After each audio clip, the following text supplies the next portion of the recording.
Okay, first off, how can you do it? It's not your job. Who's going to let you? And what can be done? Triage.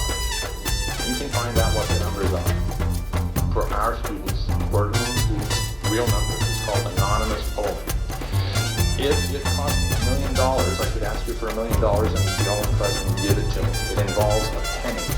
You flip a penny. You ask the students. You tell them. If it's heads, you say yes. If it's tails, you answer the question. I had planned on giving you each penny and inquiring as to whether your favorite pie was apple or pumpkin.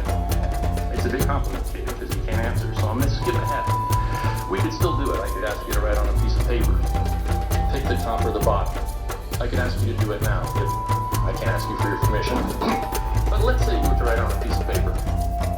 I'd say, okay, pick the top or the bottom. I'd say pick all the top, heads, bottoms, tails. Have you, now if it were children, I can phrase this much more carefully. It's 3 minutes, it's the end of the day. It could be phrased as, and you will spend hours deliberating this. Believe me, the question can be phrased. Has anything happened that you were uncomfortable, that you felt trapped and you couldn't share with an adult? It could be that simple, and you can have an answer that will not upset parents. It won't upset the kids.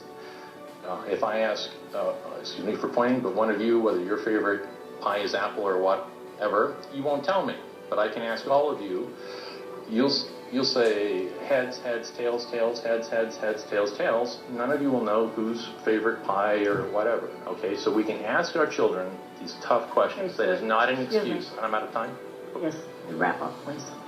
To wrap up, please consider, and perhaps we should have a discussion. We could have a meeting, board meetings, talk with you people, whatever is necessary. One thing I was very encouraged, you are all so motivated, and we're all talking about money. Please don't think about any of these things. It's not an issue of money.